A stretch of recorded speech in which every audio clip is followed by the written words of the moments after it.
शाबास नागोजी, माझी कल्पना देखील नव्हती की या आठवड्यानं आपण इतक्या लोक पान समाजाच्या वाड्यामध्ये पोहोचू ते. या आसमतातल्या प्रदेशातील माझ्या पायात घालून गेली नाही अशी एक सुद्धा वाढ नसेल. इथले खास कळगे इतरांपेक्षा अधिक जाणतो मी. नागोजी, त्या मुलखात दिवसेंदिवस तळ ठोकून राहिला तसं जबरदस्त कारण असलं पाहिजे नाही का? बोल, अशा कोणत्या राजकारणासाठी तर तळ ठोकून राहिला होतास? असं वेळ घेऊन पेडगावला कशाला जात आहात?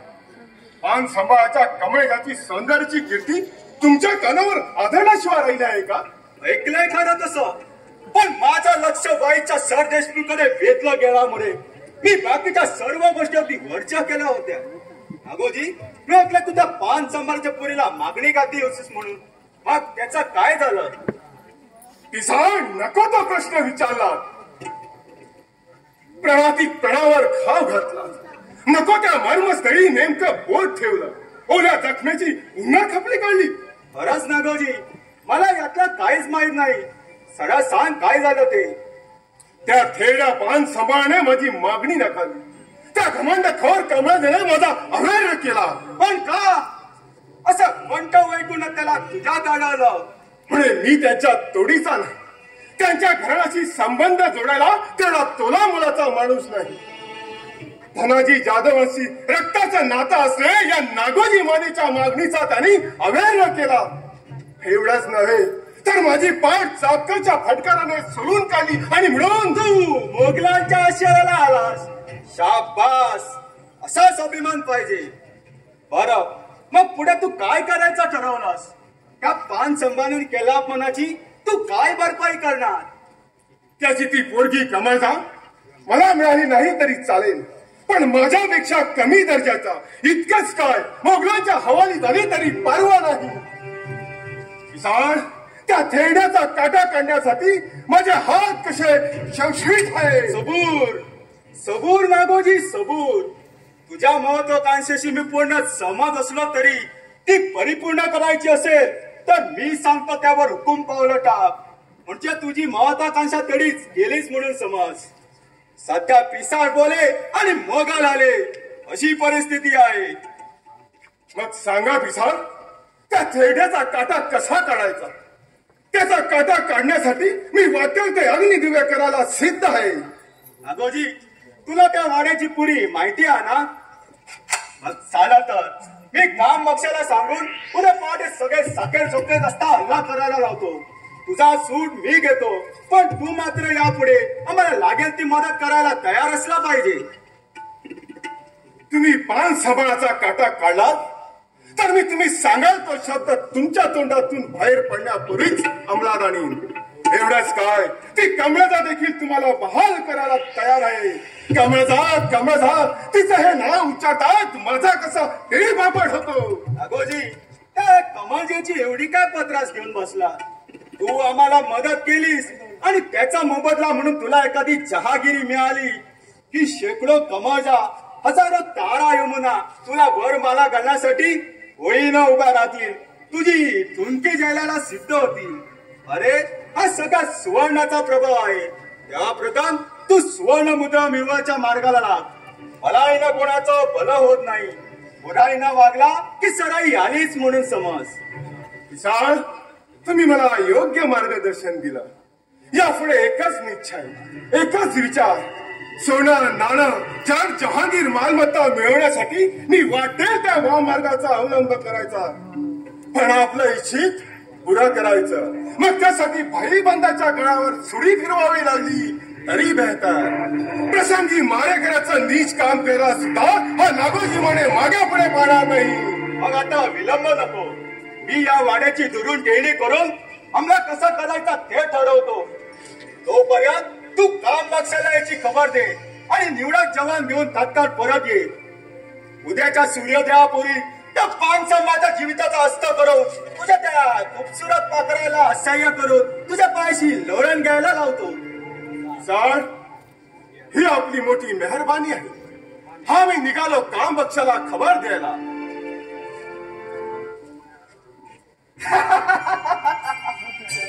बोर का एवढी मेहनत करून हासिल केलं ते खूबसूरत पाथरू तुझ्या हवाली काढायला हा सूर्याची पिसळ पागल नाही. प्रथम त्या कोवळ्या कुमारी कमाजेचा आस्वाद घेईल आणि मगच ती तुझ्या हवाली केली जाईल. सेनापती पान संभाचा काटा काढल्यावर त्या संताजी धनांचा मला निकाल करायचा आहे आणि मग त्या दुर्दैवी राजारामाचा पिछा करून त्याला बादशाच्या हवाली केला की मी निर्भयपणे वाईची सरदेशमुखी बघायला मोकळा झालो.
मुलुख मराठी आज संकटी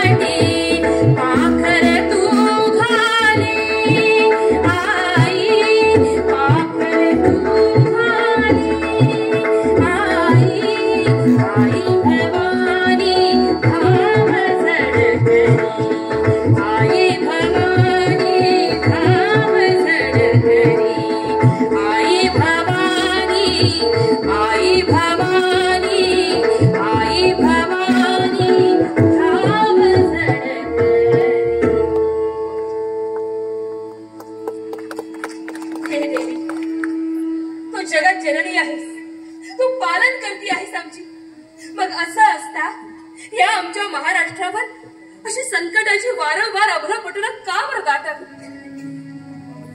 आई अंबाबाई, या बेफाम सुसाट सुटलेल्या मावळ मराठ्यांना पायबंद घालून या मराठी राज्याची विस्कटलेली घडी तुझ्या विना दुसरं कोण बसवणार आहे? तू जर असे डोळे मिटून स्वस्थ बसून राहिलीस राभा दुरितांचे तिमिर दूर कसे होईल? म्हणून म्हणते आई, उघड आपले डोळे आणि थांबा हा प्रलय काळ. थांबा.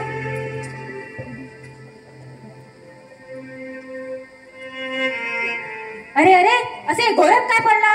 उठा, समशेरी सरसावा, वाड्याची कवडा बंद करा आणि मोगलांना आत शिरकावू देऊ नका. मी कमळजेची गाठ घेऊन पुढं काय करायचे ते विचारून येते. माता, इकडे आणतो बाला. तू समशेर घे. चला आटपा. ए बिऱ्या, कवडा लावून घे सगळी. वाड्यात एकला एकी ही गडबड कसली सुरू झाली बाई? ताई साहेब, कोण? शिमा? अगं, अशी भल्या पहाटे ओल्या वस्त्रादिशी धावपळ करीत येण्यासोबत आपल्याला संकट तरी काय आलं आहे? ताई साहेब, आधी समशेर घ्या. आधी तो मेला फितूर पिसा खाण्याला घडका करीत वाड्यावर हमला करायला येते. त्याचा निकाल लावू.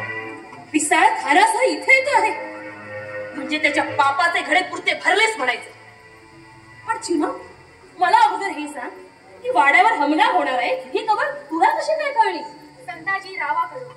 त्यांनीच मला ही धोक्याची खबर तुम्हाला द्यायला म्हणून मी बाह्य योगाने दौडत आले. पण दुर्दैवाने किंजणीचा ओढा दुतडी भरून आला म्हणून मला इथे यायला उशीर झाला. तू माझ्यासाठी किंजणीचा ओढा पार करून आलीस? खरंच धन्य धन्य तुझे. तुझे उपकार मी कधीच विसरणार नाही ग. उपकाराची भाषा तुमच्या तोंडी शोभत नाही ताई. मी असं काय केलंय? उलट तुम्ही माझी त्या विसाची धुमाळीच्या तावडीतून सुटका केली नसती तर मी आज कुठे असते देव जाणे. जाऊ दे ग, सोडून देते. पण मला सांग, संताजीराव सध्या कुठे आहेत? संताजी रावांना अलीकडे क्षणाची फुरसत नाही. आज इथं तर उद्या तिथं अशी सारखी धावपळ चालली आहे त्यांची. आता गटका तो गटका तुमच्या मदतीसाठी इथे येऊन दाखल होतील. मग हरकत नाही तर. हे बघ चिमा, तू जा आणि माझी तारणी घेऊन ये. अगं, संताजी जावांसारखे स्वराज्य सेवेचे करते आमच्या मदतीसाठी धावून येत असता आम्हाला काही काळाची देखील भीती नाही. जा. संताजीराव, अजून मी तुम्हाला प्रत्यक्ष डोळ्यांनी पाहिलेलं नाही, पण तुमच्या पराक्रमाच्या गाथा मात्र बाबांकडून अनेक वेळा ऐकलेल्या आहेत. आणि त्या ऐकूनच मला माझं मन तुम्हाला भेटण्यासाठी अगदी उत्कंठित झालं आहे.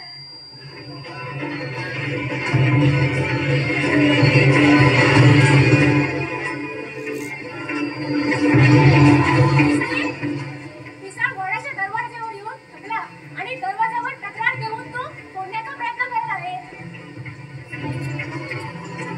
घाबरू नकोस चिमा. अगं, या कमळजाच्या हाती तलवार असताना असे 50 पिसाळ जरी आले तर त्यांना पाणी दाखवायची धमक या कमळजेच्या अंगी आहे. हे बघ, तू इकडे सांभाळ, मी त्याला सामोरी जाते. असा आततेपणा बरा नाही काही. त्या मेला फितूर पिसाळ्यानं आपल्या बरोबर किती जवान आणले त्याचा काहीच अंदाज नाही आपल्याला. त्याचा निकाल लावू आपण. बरं, तू जा आणि त्याच्याबरोबर किती माणसं आहेत याचा अंदाज घे. जा.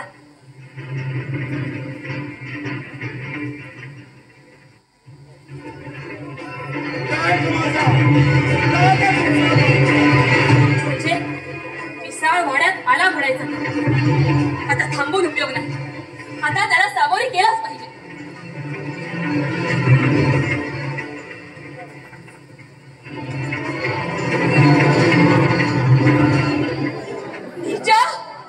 नराधमा, काय केलंस हे? बाबा, बाबा. अजराला वेळात पसंत पडणारा दिसतो.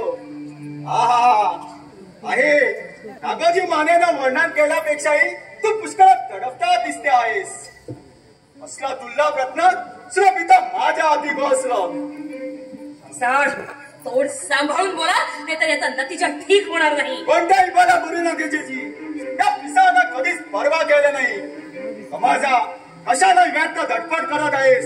त्या वाड्यातील हरेक माळा मी कापून काढला आहे आणि आपल्या इष्टाच्या मार्गातला त्या बापाचा पान संभाचा देखील काटा कायमचा दूर केला आहे. त्याचा बदला घ्यायला त्यांची मुलगी इथं समर्थ आहे. या जगातील कोणत्याही संपत्तीपेक्षा श्रेष्ठ असलेला आपला हिंदू धर्म झुगारून देऊन तू मुसलमानी धर्म स्वीकारलास. अरे धिक्कार धिक्कार असो तुझा. चूप! जुनाट विचारांना बरबटलेला त्या हिंदू धर्माची थोडी मला नको सांगू. हिंदू धर्म हा राष्ट्राला लागलेला कलंक आहे. तुझे पिसाळ धर्मांतराचा विष तुझ्या अंगी पुरतं भिनलेला दिसतंय. पण या महाराष्ट्राच्या मावळ मराठ्यांच्या मुलीला या विषावरचा उतारा देखील माहितीये. त्या मात्रेचा फक्त एक वारसा घ्यायचा अवकाश तात्काळ होऊन येतो. लाखातला एक पोलीस बघ टाक ती तलवार दे मला आलिंगन. तिच्या एका आलिंगनानं माझा अंगातील दास शांत होईल. विषावर उतारा मिळेल. एक पाऊल तर पुढे टाक. खेकड्यानं बडवून तुला मारलं नाही तर पान संभाळाच्या वंशात जन्माला झाले नाही म्हणून समजणार. माझा असली उत्तम उत्तर ऐकायची या कानांना सवय नाही. मग यापुढे सवय करून घ्यावी लागेल.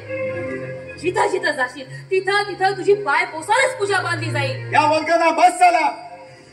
शिवाजी गेला, संभाजी मेला. आता या महाराष्ट्राला कुणीच राहता उरला नाही. आम्ही मन मारेल तर करू. आम्हाला कोण अडवणार? भलत्याच घमेंडीत मशगूल होऊ नकोस पिसाळ. अरे संताजी धनाजीची जोड गोळी लवकरच मोंगला ना त्राही भगवान करून ठेवल्याशिवाय स्वस्थ बसणार नाही. त्या अशावर जगण्यात काय अर्थ आहे? आता ज्याच्यावर महार मराठ्याची भिस्त आहे त्या संताजी धनाजीला 4 दिवसात खडे जातो बघ. बरं, आता तू निमूटपणे माझ्या स्वाधीन व्हायला तयार आहेस की नाही? ही तारणी माझं शील तारायला सज्ज असेपर्यंत तुझ्या पेकाटात लाथ हाणून तुला इथून कुत्र्याप्रमाणे केकाटात लावण्याचा माझा निर्धार कायम आहे. माझा तुझ्यासारखी नाजूक कोळी कुस्करून टाकायचा माझ्या अगदी जीवावर आलंय. खूपसुरत पाखरा नागोजी मानेची तुझ्यावर नजर आहे. पण तुझी कदर करायला तयार आहे आणि मी तुझा स्वीकार करायला राजी आहे. बोल, कोणाची निवड करणार तू? नागोजी पास पेस नसलेला नौखा नौजवान, त्याला तुला सवता यायचं नाही. हा उत्तरेकडील टाट माणूस, त्याला तुला फुलवता यायचा नाही. आणि एखाद्या मावळ मराठी सरदाराच्या पदरी पडलीस तर लढाईच्या धुमचक्रीमुळे तुला त्याला डुलवता यायचं नाही. पण मला मात्र एकाच वेळी हसवता फुलवता डुलवता येईल. कारण असल्या कामात मुल्ल्याला मी मुरब्बी आहे. माझा एकदा की तू माझी झालीस की इतक्या हळवा हाताने हाताळलो की तू पाहतच राहा. म्हातार चळ लागलेल्या थेरड्या थांब. तुझ्या एका थोबाडाची 2च थोबाडं करते.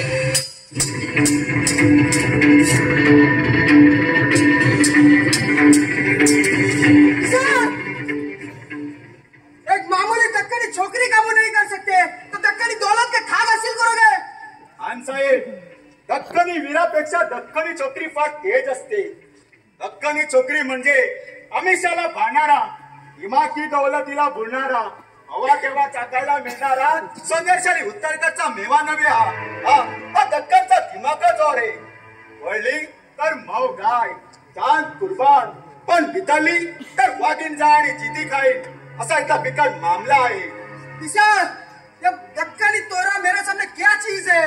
मैंने ऐसे बहुत से दक्कनी छोकरियों को काबू किया है और उन्हें अपना बनाया है. जुलूम जबरदस्तीने मिळवलेली मालमत्ता म्हणजे स्वतःची स्वयं सत्ता नव्हे खान साहेब. आजवर कैक वेळा तुम्ही आमच्या या महाराष्ट्रावर अन्याय अत्याचार केला आहात. पण यापुढे तुमचा हा अन्याय आणि अत्याचार हा मानी महाराष्ट्र बिलकुल सहन करणार नाही. गप्प बस खान साहेब.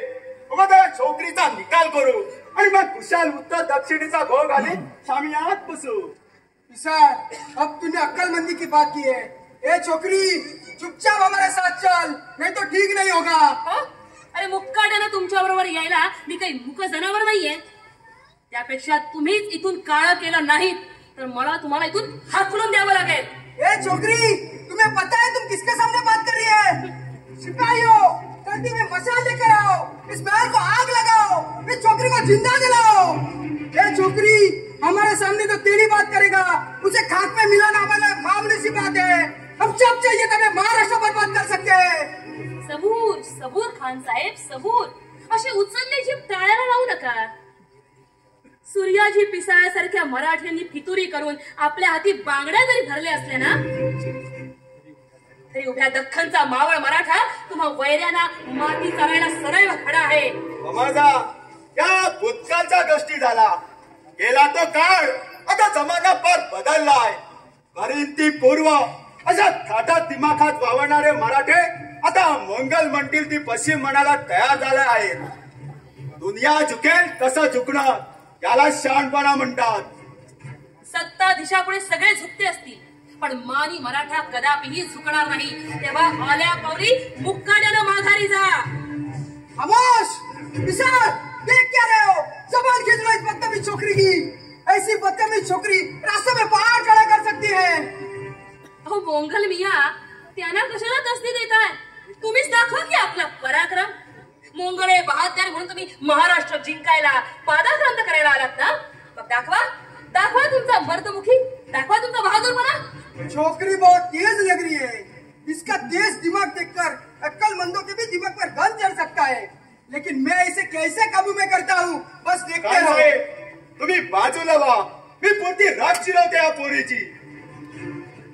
कुलांगी कुत्र्या, हक्कना प्राणाला मोक्षील. चल बऱ्या बोलायला माझी वाट सोड.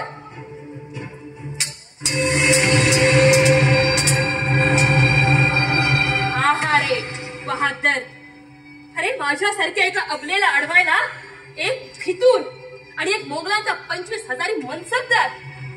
वा रे वा सरदारे मोंगल. अरे दख्खन जिंकायला निघालेल्या तुमच्या ते घमेलखोर बादशाला जाऊन सांग की एक मराठी छोकरी गिरफ्तार करायला तुम्हाला जर 50 माणसं लागतात तर अख्खा महाराष्ट्र जिंकायला मला केवढा मोंगल लागेल.